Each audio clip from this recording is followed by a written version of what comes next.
Hey guys, and welcome back to the Zapinator Challenge playthrough. In the last episode, I used the Grey Zapinator to work my way through pre-hard mode until I finally took down the wall of flesh, plunging my world into hard mode. So if you haven't yet seen that video, I would recommend checking it out before continuing with this one.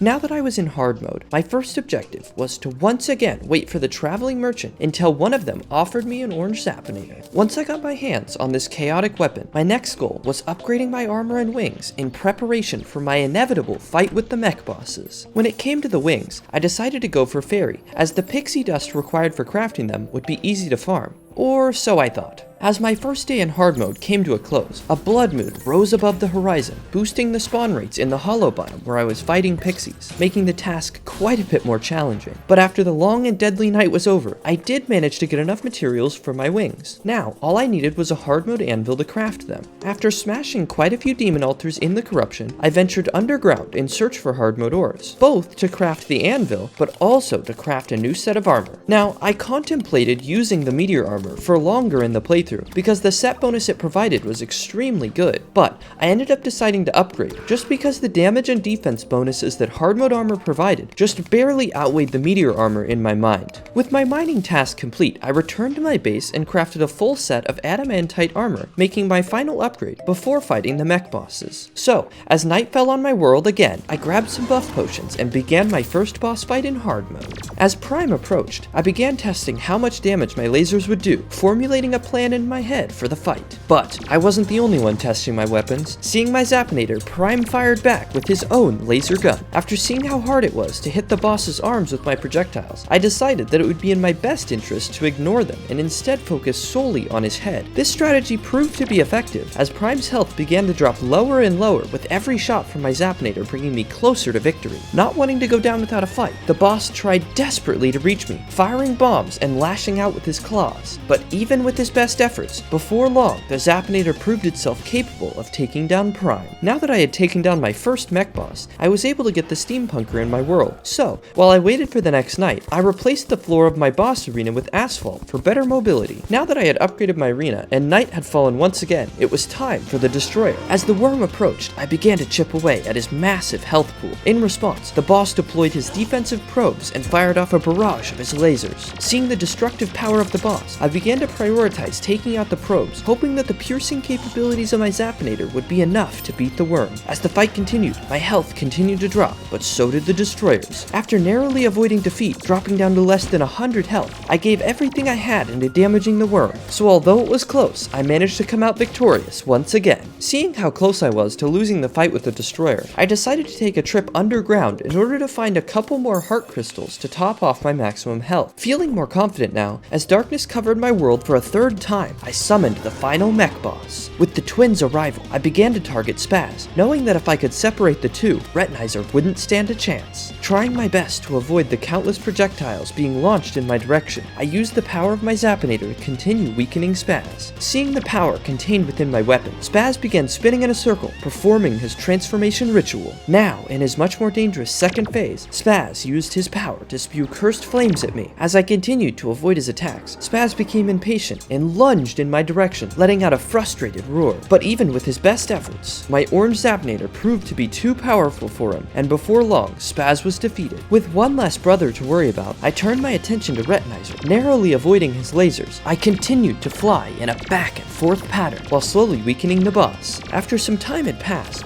Retinizer had had enough, so much like his brother, he blew off his outer layer, growing a massive laser cannon on the front of his body. Using his new super weapon, Retinizer began firing a rapid-fire barrage of lasers in my direction. Although I wasn't able to shoot my weapon as fast as the boss, the Zapinator had a unique capability of dealing massive damage at once. So although Retinizer tried his best, after a couple of lucky shots, he didn't stand a chance. With the three mech bosses no longer posing a threat to my world, my next objective was located deep within the jungle. So, after picking a suitable location, I began to clear out a large area in the depths of my jungle that I would be able to use in my fight against Plantera. Once I felt that my arena was ready, I located a bulb nearby and initiated the battle. As Plantera approached, she began firing her deadly petals in my direction. In retaliation, I returned fire with my equally deadly lasers. In an interesting turn of events, Queen Bee got jealous that I didn't take time to fight her in this challenge. So, in the middle of the Plantera fight, I was greeted with a second boss. Unfortunately for the queen though, she failed to consider the fact that my gear was quite a bit more advanced than hers. So after a slight detour, I was able to defeat the bee and return to the fight at hand. Now that I could focus my attacks back on Plantera, her health began to drop quite quickly, but the fight wasn't exactly over yet. As the boss reached half health, she transformed into her second, much more deadly form. At first, I tried my best to target the vines that were surrounding the boss, but after a bit of time, I realized that because the Zapinator struggles to hit small targets, it would be in my best interest to instead focus on the main boss. After being backed into a corner and dropped to low health, I realized that I would have to be extremely careful if I wanted to win this fight, so I began to play more passively, slowly taking down the boss's health along the way. Luckily for me, this strategy proved to be effective, and after a bit of time had passed, Plantera was defeated. With the acquisition of Plantera's loot, I now had my hands on the Jungle Temple key, so without wasting any more time, I approached the entrance to the temple and unlocked the door. After making my way through the long, winding tunnels of the temple, I found myself inside the final chamber where Golem resided. After making a few quick preparations, I approached the altar and inserted a power cell. As the fight began, I first targeted Golem's fists, knowing that they posed a threat. I wanted to take them out first. Once they were destroyed, Golem began firing lasers at me, ramping up their intensity as his health continued to drop. After taking quite a few hits from these rapid-fire lasers, I managed to detach Golem's head. Now, in the final stretch of the fight, I continued to do my best, dodging the fireballs and lasers that Golem was firing while continuing to damage his body.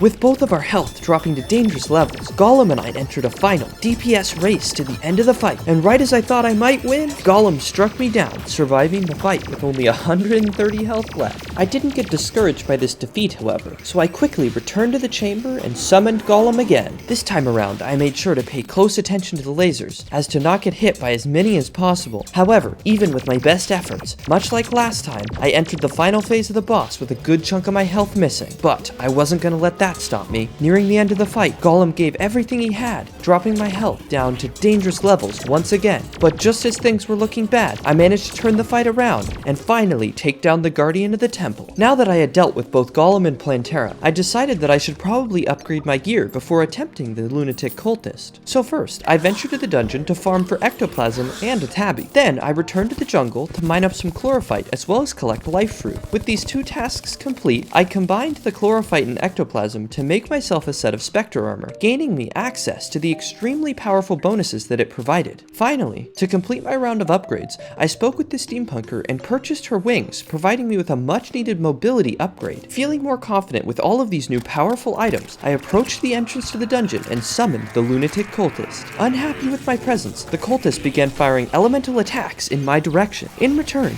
I fired my much less impressive laser pistol at the boss. Although my Zapinator may not look as flashy as the cultist's many attacks, I was still able to deal significant damage, so after a long and repetitive fight, I was able to take down the lunatic cultist, inviting the lunar invasion to begin. To be honest, fighting the lunar pillars was probably the most annoying part of this entire challenge, taking me around 2 hours to defeat all of them, but after I had finally taken down the final pillar, it was time for the boss that we have all been waiting for, Moonlord. Going into the Zapinator-only challenge, Moonlord was the boss that I was most worried about, mainly because of his impressive healing capabilities. Nevertheless, I went into the fight hopeful that I could come out victorious. As Moonlord began his attack, I started shooting my Zapinator at his hands, while readjusting to the Moonlord fight. As he fired his first death beam in my direction, I began my cycle of moving back and forth, slowly chipping away at his health. After a couple of minutes had passed, I began to notice two problems with my strategy. First, because the set bonus of the Spectre Armor deals damage to targets that I don't have control over, Moonlord's hands were continuing to take damage, even though I had intended to leave them at low health. So before long, they were defeated and the true Eyes of Cthulhu spawned.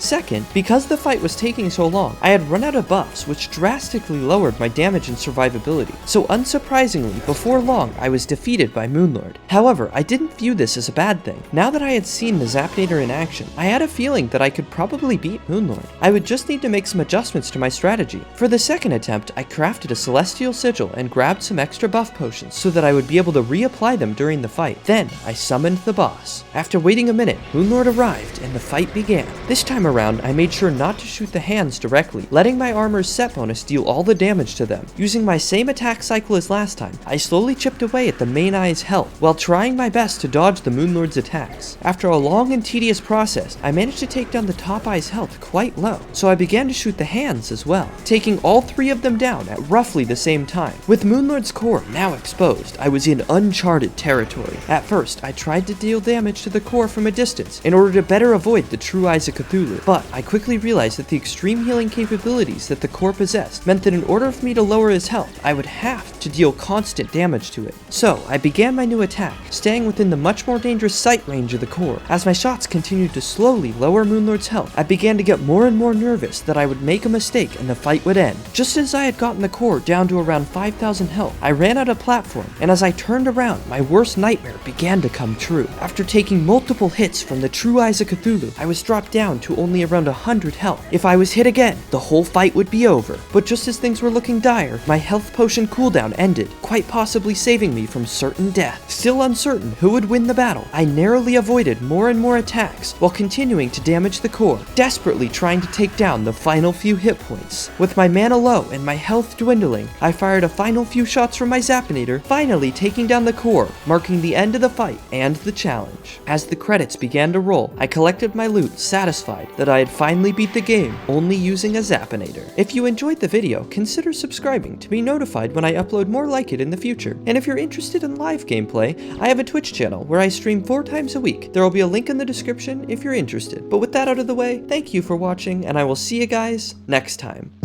Thank you to Beav Notice Me Senpai and all my other patrons for helping make this video possible.